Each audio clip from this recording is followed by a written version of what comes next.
السلام علیکم دوستو، اردو داستان چینل پر خوش آمدید۔ معزز سامعین حضرات، آپ سے امید کی جاتی ہے کہ ویڈیو کو لائک کریں اور چینل کو بھی سبسکرائب کر دیں، شکریہ۔ آئیے سنتے ہیں شانی کی کہانی، قسط نمبر 74۔ شانی کے اندر ہلچل مچ گئی۔ اسے اندازہ ہوا کہ حالات نے ایک سنگین پلٹا کھایا ہے۔ چودھری طیش میں آ کر ایک ایسا کام کرنے جا رہا تھا جو اسے ہرگز نہیں کرنا چاہیے تھا۔ ایک دم شانی کے ذہن میں آیا کہ جو بارے شخص دیگر افراد کے ساتھ تھا وہ یقیناً نکاح خواہ ہے۔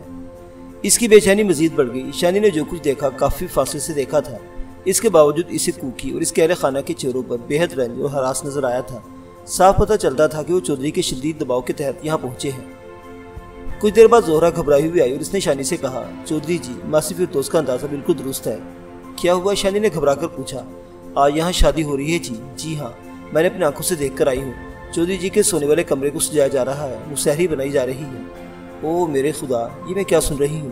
شانی نے دونوں ہاتھوں سے سر پکڑا۔ زہرا بولی، ووٹی اس کے گھر والے مہمان خانے میں ہے۔ مجھے لگتا ہے کہ ووٹی کو وہیں پر تیار کیا جائے گا۔ چودھری جی اپنے دوستوں کو لے کر مہمان خانے میں جائیں گے اور وہاں پر نکاح ہوگا۔ یہ سب کیا ہے زہرا؟ زہرا، میری سمجھ میں تو کچھ نہیں آ رہا کہ اس طرح بھی شادیاں ہوتی ہیں۔ اس خانوادے میں سب کچھ ہو سکتا ہے چودھرانی جی۔ زہرا اپنی آواز کو مزید پست کرتے ہوئے بولی۔ اس کی اپنی آنکھوں میں بھی حیرت سی کھلی کھلی تھی۔ شانی کی پریشانی دیکھ کر منا بھی سہم گیا تھا، جیسے بچہ اپنے والدہ کے تفکر کو اپنے اندر جذب کرتا ہے۔ قریباً آدھا گھنٹہ اسی طرح شدید اضطراب و تذبذب کی کیفیت میں گزر گیا۔ پھر چودھری بشیر آندھی طوفان کی طرح کمرے میں داخل ہوا۔ اس نے اندر آتے ہی منع کو باہر جانے کا حکم دیا۔ منا سہم کر باہر چلا گیا۔ چودھری بڑی تیزی سے سگریٹ پھونک رہا تھا۔ اینک کے پیچھے اس کی آنکھیں سرخ تھیں۔ وہ شانی کے سامنے صوفے پر بیٹھ گیا۔ اس کے انداز کو سمجھتے ہوئے شانی بھی بیٹھ گئی۔ چودھری نے امپورٹڈ سگریٹ کا ایک طویل کش لے کر دھواں اپنی گھنی مونچھوں کے اوپر سے برآمد کیا۔ ایک دھیمی لیکن دھاڑتی سی آواز میں بولا، شانی، میں سیف صاحب کی بیٹی کوکب سے شادی کر رہا ہوں۔ یہ شادی آج رات ہو رہی ہے۔ میں نے سارے انتظامات مکمل کر لیے ہیں۔ یہ آپ کیا کہہ رہے ہیں؟ آپ نے تو وعدہ کیا تھا کہ 3 ہفتوں کی بات تب تھی جب مجھے کچھ نظر آتا کہ تم کسی فیصلے پر پہنچ رہی ہو۔ چودھری نے پھکار کر شانی کی بات کاٹی۔ اور مجھے تو نظر یہ آ رہا ہے کہ تم صرف وقت گزار رہی ہو۔ تمہارے ذہن میں کچھ ہے اور زبان پر کچھ اور۔ میں اب تمہارے ہاتھ ہوں اور دھوکہ نہیں کھانا چاہتا۔ میں کوئی دھوکہ نہیں دے رہی۔ میں نے وہی کہا جو میرے دل میں ہے، لیکن مجھے اس کے لیے وقت چاہیے۔ یہ کوئی چھوٹا فیصلہ نہیں، ہاں یہ بہت بڑا فیصلہ ہے۔ اس کے لیے صوبائی اور قومی اسمبلیوں کا مشترکہ اجلاس ہونا چاہیے، بلکہ اسے اقوام متحدہ میں پیش کرنا چاہیے۔ وہ زہر خان لہجے میں بولا۔ پھر اس نے بڑی طاقت سے سگریٹ کو اپنے جوتے تلا مسلا اور کہا، دیکھو شانی بیگم، میں پریکٹیکل آدمی ہوں۔ خوابوں میں رہنا مجھے پسند نہیں۔ میں نے تم سے کسی طرح کی زبردستی کرنا ہوتی تو کئی مہینے پہلے کر سکتا تھا، لیکن میں نے تمہیں کسی فیصلے پر پہنچنے کے لیے پورا وقت اور پوری آزادی دی ہے۔ اب میں اس گورکھ دھندے میں مزید نہیں پڑ سکتا۔ بہرحال میں تمہیں جو پیشکش آسودہ کی تھی اس پر اب بھی قائم ہوں۔ میری بات بالکل صاف اور کلیئر ہے۔ اگر تم نکاح کے لیے تیار ہو تو میں یہ شادی اب بھی روک دیتا ہوں۔ لیکن وہ کہتے کہتے خاموش ہو گیا۔ شانی نے لرز کر اس کی طرف دیکھا۔ اس کے چہرے پر جو سختی تھی وہ شانی نے پہلے کبھی نہیں دیکھی تھی۔ بالکل پتھر نظر آ رہا تھا۔ وہ گمبھیر آواز میں بولا، لیکن اب تمہیں یہ نکاح آج ہی کرنا ہوگا۔ آج اور اسی جگہ نکاح خواہ آ چکا ہے۔ اسے ایک نکاح پڑھا کر یہاں سے جانا ہے، کوکو کا یا پھر تمہارا۔ شانی پسینہ پسینہ ہو گئی۔ چودھری نے ایک بہت بڑی بات کہہ ڈالی تھی۔ ایک نہایت سنگین دوراہے پر کھڑا کر دیا تھا اسے۔ آپ ایسی بات کیوں کر رہے ہیں؟ میں نے آپ سے وعدہ کیا ہے کہ آج میں نے ایسی ہی بات کرنی ہے۔ چودھری پکارا، تمہیں آج اور ابھی فیصلہ کرنا ہے کہ تم مجھ سے نکاح کر رہی ہو یا نہیں۔ شانی سناٹے کی کیفیت میں تھی۔ اس نے بمشکل تھوک نکلا اور بولی، میں یہ فیصلہ اکیلی کیسے کر سکتی ہوں؟ مجھے مشورہ کرنا ہے۔ تایا معصوم ہے، خالو اجاز، چچی پروین، پھپھو آمنہ۔ تم سارے کام ان چچیوں اور پھوپھیوں سے پوچھ کر نہیں کرتی ہو۔ چودھری کے لہجے میں گہری کاٹ تھی۔ یہ فیصلہ آج ہوگا یا پھر کبھی نہیں ہوگا، اور مجھے جلد باز یا مطلب پرست بھی نہ سمجھنا۔ ایسی بات ہوتی تو میں تمہاری فوری رخصتی کی شرط بھی رکھ سکتا تھا، لیکن میں ایسا نہیں کر رہا۔ میں تم پر کچھ بھی زبردستی ٹھونسنا نہیں چاہتا۔ بات ختم کر کے چودھری نے کلائی کی گھڑی دیکھی۔ شام کے 6 بجے ہیں۔ میں نے زیادہ سے زیادہ 4 گھنٹے انتظار کرنا ہے۔ 10 بجے تک میرا اور کوکو کا نکاح ہو جائے گا۔ وہ میری بیوی اور منع کی نئی ماں بن کر میری رہائش گاہ میں آ جائے گی۔ اس دوران میں اگر تم یہ سوچنا چاہتی ہو تو مزید سوچ لو، اور اگر مشورہ کرنا چاہتی ہو تو مشورہ کر لو۔ اس کے ساتھ ہی وہ مڑا اور تیز تیز قدم اٹھاتا وہ باہر نکل گیا۔ شانی بے دم سی ہو کر صوفے پر بیٹھی رہی۔ شانی کو اندازہ ہوا کہ چودھری جاتے جاتے منع کو بھی اپنے ساتھ ہی لے گیا ہے۔ اچانک بغلی دروازہ کھلا اور زہرا اندر آ گئی۔ اس کے چہرے پر ہیجانی کیفیت تھی۔ وہ کوئی ڈری ڈری سی بھی تھی۔ شانی کی چھٹی اس نے کہا، وہ یہاں دروازے کے آس پاس ہی کہیں موجود تھی اور شاید اس نے چودھری کے ساتھ ہونے والی اس کی ساری گفتگو سنی ہے۔ چند سیکنڈ بعد شانی کا اندازہ بالکل درست نکلا۔ زہرا کے ہونٹ ڈر کی وجہ سے ہلکے نیلے ہو رہے تھے۔ وہ بولی، چودھری صاحب بڑے غصے میں ہیں۔ میں نے ان کو بہت کم اس طرح دیکھا ہے، اللہ رحم کرے۔ میں نے ان کی ساری باتیں سنی ہیں، وہ آپ سے شادی کرنے کو کہہ رہے تھے نا؟ شانی اس باتی انداز میں خاموش رہی۔ زہرا اپنی آواز مزید دھیمی کرتے ہوئے بولی، چھوٹی چودرانی، وہ آپ سے یہی کہہ رہے تھے نا؟ نہیں، وہ صرف نکاح کی بات کر رہا تھا۔ ان لوگوں کا کچھ پتہ نہیں ہوتا جی، کیا خبر نکاح کی بات آپ سے کہیں کہ بس اب تم بیوی ہو، اب کہیں نہیں جاؤ گی۔ زبردستی کے نکاح رخ سے تو یہ لوگ کرتے ہی رہتے ہیں۔ پچھلے مہینے چودھری قادر کے چھوٹے بھائی نے کیا کیا، اپنے کالج کی ایک سہیلی کو کوٹھی دکھانے کے بہانے کوٹھی میں لایا اور شام تک اس کو مار پیٹ کر اس سے نکاح بھی کر لیا۔ کڑی کے ماں پیو تھے نہیں، بس ایک نانی تھی، وہ روتی پیٹتی ہی رہ گئی۔ شانی بے قراری سے دائیں بائیں دیکھ رہی تھی، جیسے اس گھمبیر مشکل سے نکلنے کا راستہ ڈھونڈ رہی ہو۔ اس کا دم گھٹ رہا تھا، اسے یوں لگنے لگا کہ یہ ساری کوٹھی اپنی چھتوں سے دھڑام سے اس پر آ گرے گی اور وہ چیخ بھی نہ سکے گی۔ چودھری سے صرف اور صرف 4 گھنٹے کا وقت دے کر گیا تھا۔ ان 4 گھنٹوں میں وہ کہاں جا سکتی تھی، کس سے مشورہ کر سکتی تھی؟ اس کے ذہن میں پہلا نام عارف کا ہی آیا۔ اب تک ایک مخلص اور باتدبیر ساتھی ثابت ہوا تھا۔ شانی نے زہرا سے کہا کہ فردوس کو بلاؤ۔ فردوس کی حیثیت یہاں سینئر ملازمہ کی تھی۔ شانی نے فردوس سے کہا، چودھری جی تک میرا پیغام پہنچا دینا، میں کسی کام سے جا رہی ہوں، 2-3 گھنٹے میں واپس آ جاؤں گی۔ میری واپسی تک وہ کسی طرح کا کوئی فیصلہ نہ کرے۔ فردوس نے اس بات میں سر ہلایا۔ شانی نے کہا، میرے الفاظ دہراؤ، میں نے کیا کہا ہے؟ فردوس نے شانی کے الفاظ دہرا دیے، میں کسی کام سے جا رہی ہوں، 2-3 گھنٹے میں واپس آ جاؤں گی، میری واپسی تک وہ کسی طرح کا کوئی فیصلہ نہ کرے۔ شانی عثمانیہ ہاؤس سے نکلی اور ٹیکسی پکڑ کر سیدھا اسپتال پہنچی۔ عارف کمبو یہاں موجود تھا، تو وہ شام تو دکھائی نہیں دیا تھا، اس کے 1-2 کارندے راجو کے پاس تھے۔ شانی عارف سے مشورے کے لیے آئی تھی، لیکن یہ آ کر کچھ سمجھ میں نہیں آ رہا تھا کہ کیا کہے اور اس سنگین ترین مسئلے کے حوالے سے عارف سے کیا تجاویز دے سکتا ہے۔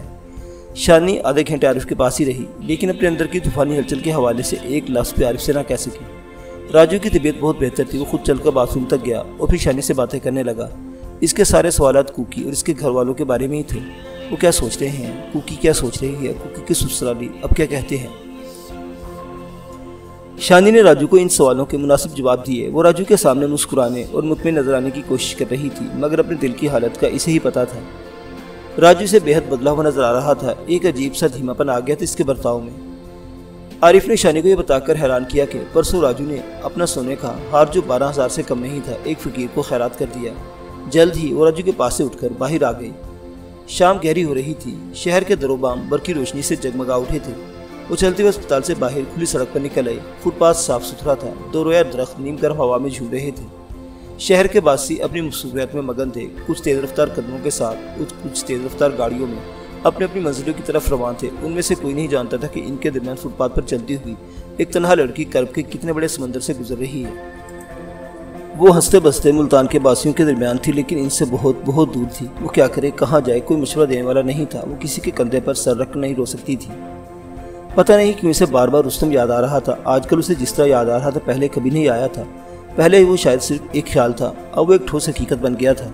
پوٹوہار کے رنگین ٹیلوں میں ایک گہری دراڑ کے اندر شانی نے اس حقیقت کو جسم اور روح کی تمام شدت سے محسوس کیا تھا۔ وہ کیسے بھول سکتی تھی ان لمحوں کو، شاید مر کر بھی نہیں۔ ان لمحوں نے اسے محبت اور زندگی کے نئے معنوں سے آشنا کیا تھا۔ اسے پتہ چلا تھا کہ مرد و زن کا تعلق کتنا حسین اور کتنا خوشبودار ہوتا ہے۔ وہ جادوئی لمحے شانی کے رگ رگ میں سما گئے تھے، اور ان لمحوں میں شانی نے رستم کو اتنا قریب کر دیا تھا کہ اس کا تصور بھی نہیں کر سکتی تھی۔ وہ ہر لمس میں رستم کا لمس محسوس کرتی تھی، اس کی ہواؤں میں رستم کے پسینے کی خوشبو محسوس ہوتی تھی۔ وہ مانتی نہیں تھی، لیکن جانتی اچھی طرح تھی کہ اس کے دل کی گہرائیوں میں کہیں یہ خواہش پیدا ہو چکی ہے کہ وہ کسی موقع پر پھر سے اس لمس کو محسوس کرے، پھر سے ان مہربان ہونٹوں کے مس سے آگاہ ہو، ایک بار پھر اس پسینے کی مہک اس کی سانسوں میں داخل ہو، چاہے ایک بار لیکن ہو۔ رستم سے منہ موڑنا پہلے کبھی اتنا مشکل نہ تھا۔ اس کے ہر رگ میں کھچاؤ پیدا ہونے لگا۔